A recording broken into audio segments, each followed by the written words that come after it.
सपना देखना और उसका पूरा करना, इसमें बहुत अंतर होता है। संकल्प पक्का है तो कभी न कभी होता है, और एक टीम के नाते सबने किया तो जल्दी होता है। प्रकल्प के बारे में पहले जब सुना तब मुझे लगा ये बहुत बड़ा, बहुत महत्वाकांक्षी प्रकल्प है। लेकिन जिन्होंने उसको किया था, उस संकल्प को, उनको देखने के बाद लगा कि ये पूरा तो हो ही जाएगा।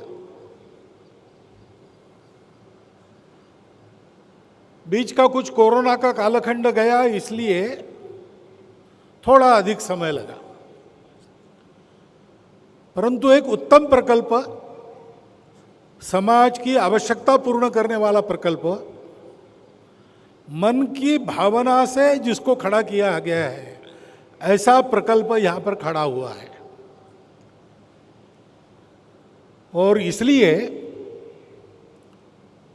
आशीर्वाद इस शब्द का उपयोग किया गया, परंतु पहला शब्द मेरे मन में आता है शाबाश।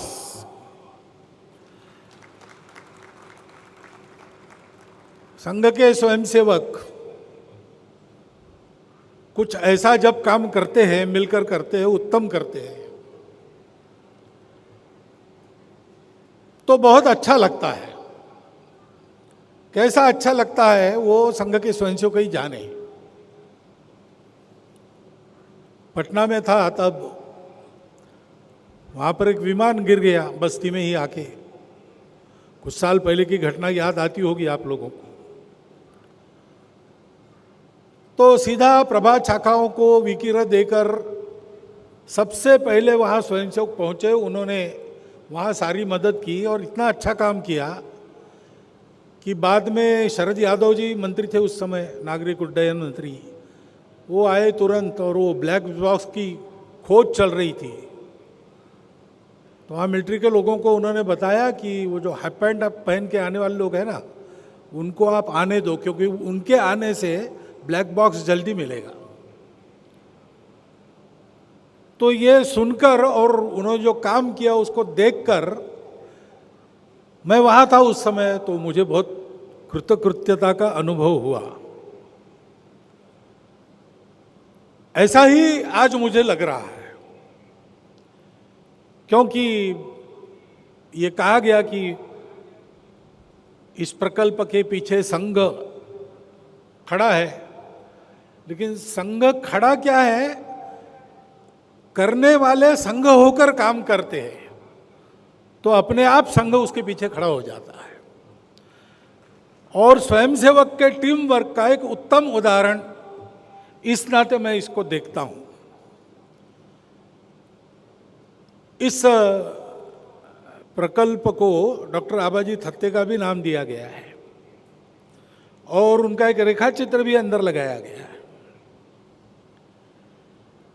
अब कोई अच्छा नाम अपने भावनिक संबंधों के कारण अथवा उस व्यक्ति के अपने गुणों के कारण अथवा प्रसिद्धि के कारण ऐसा देने की पद्धति तो है ही, परंतु जिनका नाम दिया उनके वृत्ति का पूरा प्रतिबिंब ऐसे प्रकल्प में मिलता है। ऐसे उदाहरण थोड़े होते हैं। अपना ये प्रकल्प आबाजी थत्ते का केवल नाम नहीं लगाता, उनके वृत्ति का परिचय अपने प्रत्येक क्रियाकलाप में देता है। क्योंकि डॉक्टर आबाजी थत्ते यद्यपि डॉक्टर थे, प्रैक्टिस की नहीं, वो प्रचारक ही रहे। और 1-2 साल के बाद ही उनके पास पूजनीय गुरु जी के साथ रहने का और दायित्व आया। वो पूजनीय गुरु जी के निर्वाण तक उनके साथ रहे। बाद में अनेक वर्ष पूजनीय बाला साहब के भी स्वीय सचिव रहे। और डॉक्टर होने के नाते मुख्य काम उनका उनके स्वास्थ्य की चिंता करना रहता ही था, परंतु उनके साथ प्रवास करते करते संपूर्ण भारतवर्ष के अनेक परिवारों में उन्होंने अपने अकृत्रिम स्नेह के संबंध जोड़े। और वो अपने जीवन के आखिरी तक उनका वो दायित्व जाने के बाद भी उसको वो निभाते रहे। ये जो आत्मीयता है, अपनापन है, जिसमें से व्यक्ति सबकी चिंता करता है, इस प्रकल्प में आते हैं तो उसका अनुभव होता है। और मैं तो घूमता हूं सर्वत्र, तो यदा कदा हॉस्पिटल शुरू होके अब बहुत समय नहीं हुआ है, परंतु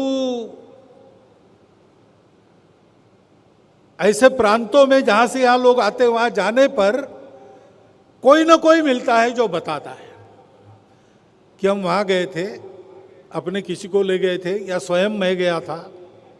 एक बार तो एक घर में भोजन के लिए गया, तो वहाँ पीछे सिक्योरिटी वालों की कुछ गड़बड़ ध्यान में है, पूछा क्या है, तो उन्होंने कहा वो पास में एक मुसलमान सज्जन रहते, वो मिलना चाह रहे। तो मैंने कहा भाई ये भोजन करके आ रहा हूँ, बाहर आते ही मिल लूँगा। आया तो एक तरुण दंपति थी, उनके पास एक छोटा सा बालक था। उन्होंने कहा हम आपको धन्यवाद देते हैं। मैंने पूछा मुझे धन्यवाद, मेरा आपका तो परिचय है नहीं। बोले नहीं, इसको ब्लड कैंसर हुआ था, हम NCI में गए थे और वहाँ हमको ट्रीटमेंट तो अच्छी मिली ही। दुनिया में इतनी अच्छी ट्रीटमेंट हमको यहाँ नागपुर में घर बैठे कहाँ मिलती अगर ये इंस्टीट्यूट नहीं होती तो। लेकिन उससे भी ज़्यादा उन लोगों के द्वारा जो धीरज मिला और स्नेह मिला, हम तो मानते हैं कि आधा जादू उसका है, हमारा लड़का पूरा ठीक हो गया। ऐसे बिना पूछे बिना बुलाए लोग आके बताते रहते हैं, तब पता चलता है कि आबाजी थत्ते के नाम के साथ आबाजी के अपनेपन का स्वभाव भी इस संस्था के साथ लगा है। और वो बहुत बड़ी बात होती है, क्योंकि कैंसर पहले शरीर को नष्ट नहीं करता, हिम्मत को नष्ट करता है। और कैंसर को रोकने को पहली आवश्यकता उस अपनेपन और हिम्मत की होती है। और ऐसी विचित्र बीमारी है कि वो केवल बीमार को नहीं मारती, उसके पूरे परिवार को तबाह कर देती। उनको भी इस प्रकार की हिम्मत और अपनेपन की आवश्यकता होती है। डॉक्टरों की आश्वस्ति ये उनके लिए एक बहुत बड़ा संबल हो जाता। ये सारी बातें संभल कर यहाँ का काम चल रहा है। और आबाजी की एक विशेषता थी, जो भी काम करते थे वो उत्कृष्ट ही करना, ऐसा कटाक्ष था। किसी से करवाते थे, कोई कर रहा है देखते थे, तो उसको भी उत्कृष्टता के नीचे कुछ भी स्वीकार न करने की सलाह देते और स्वयं वैसा करते थे। इस अस्पताल में पहले से यह प्रण किया है टीम ने कि सबसे उत्तम जो उपलब्ध है वो रुग्णों को मिलना चाहिए। खर्चे का काम है, लेकिन वो खर्चा लेकर भी करना है। गरीब रुग्णों की चिकित्सा निःशुल्क करनी है अथवा बहुत कम शुल्क में करनी है, लेकिन वो सारा खर्चा लेकर करना है, उत्कृष्ट ही करना है। उत्कृष्ट से कम कुछ भी स्वीकार नहीं करना।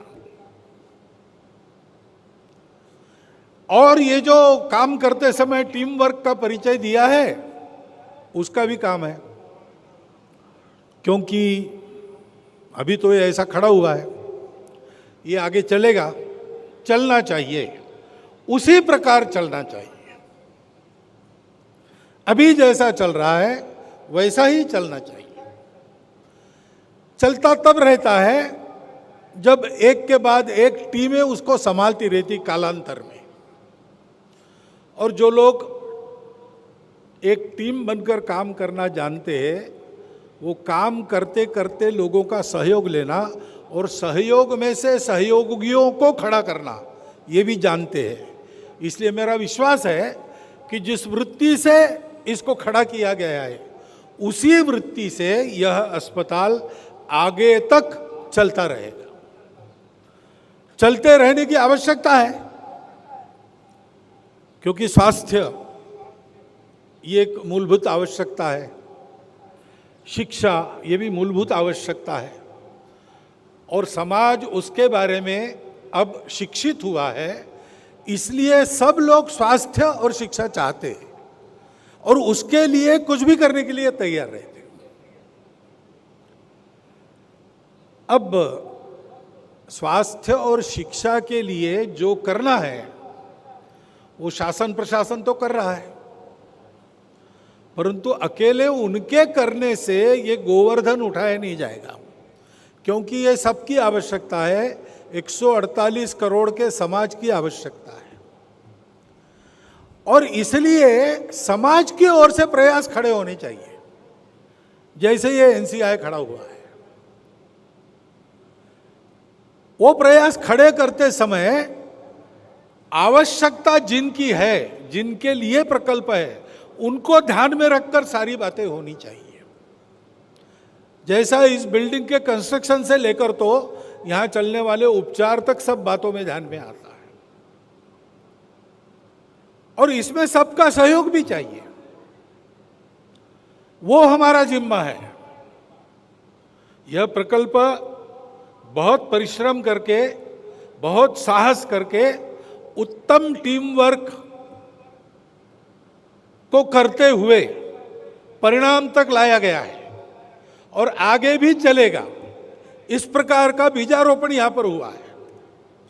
प्रेरणा से प्रामाणिक रहकर जिनकी सेवा करनी है उनको केंद्र में रखकर उत्तम से उत्तम सेवा उनको दी जा रही है।